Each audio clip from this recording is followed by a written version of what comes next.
जैसे कि सर ने मेरे बारे में बताया कि मेरी जर्नी काफ़ी इंटरेस्टिंग रही, तो यही मैं बताना चाहूँगा आप सभी लोगों को कि अभी आप उस जगह पर आ गए हैं जो आपको आईएएस बनने से अब नहीं रोक सकता कोई, जो मुझे लगता है, जो मैंने फील किया था जब मैं भी कोचिंग क्लासेस में पहली बार गया था। तो जब मैं पहली बार वहाँ बैठा तो मुझे लगा कि शायद 80 से 90% जर्नी अब खत्म हो गई, क्योंकि बहुत सारे लोग सपने देखते हैं, गाँव से होंगे और हिंदी मीडियम है तो मोस्टली हम लोग गाँव से बिलोंग करते हैं, तो यहाँ तक आना ही एक अचीवमेंट। अब अगर आप लोग यहाँ तक आ गए हैं तो अब सिर्फ एक काम जो करना है वो यही है कि जो भी आप पढ़ रहे हैं वो पूरी ईमानदारी के साथ पढ़ें। बहुत सारे डिस्ट्रैक्शन होंगे आपके लिए, उन सभी से बचना है और अपनी पढ़ाई जितनी ईमानदारी से आप करेंगे सक्सेस मुझे ऐसा लगता है कि निश्चित रूप से मिलेगी। क्योंकि मैंने जिस बैकग्राउंड से मैं आया, जो मेरी पढ़ाई हुई, स्नातक की भी पढ़ाई हुई इतनी अच्छी नहीं हुई, स्कूलिंग भी मैंने गांव से ली है, तो वो सारी चीजें मैंने पीछे छोड़ दी थी।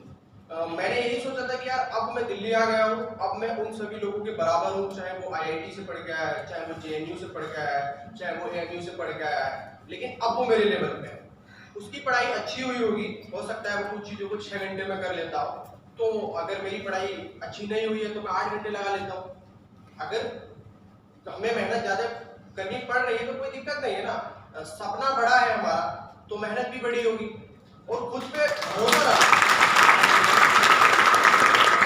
इस जर्नी में जो सबसे इंटरेस्टिंग चीज़ है वो यही, खुद पे भरोसा रखो कि आप कर सकते हैं। जब मैंने किया है तो यहाँ बैठा हर एक इंसान कर सकता है। शायद एक या दो लोग यहाँ हो सकते हैं जिनकी मुझसे निम्नतर स्तर की स्कूलिंग हुई हो और शायद ना भी हो, क्योंकि मेरी बहुत ही ज़्यादा मैं बता ही नहीं सकता मैं किस तरीके के स्कूल में पढ़ता था। इवन 6 क्लास तक तो मैं पैदल जाता था।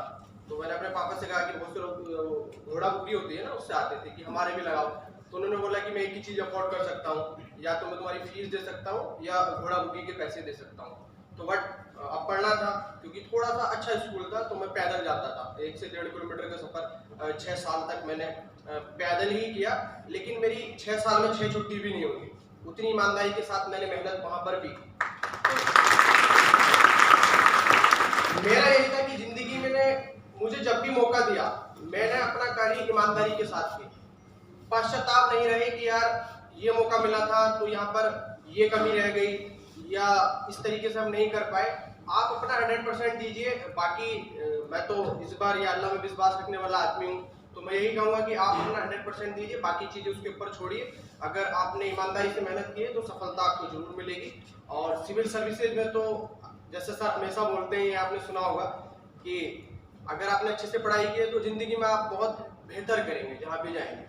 तो ऐसे ही साथ में बहुत सारे अचीवमेंट्स मुझे मिलते चले गए, लेकिन क्योंकि वो मेरी प्रायोरिटी में नहीं थे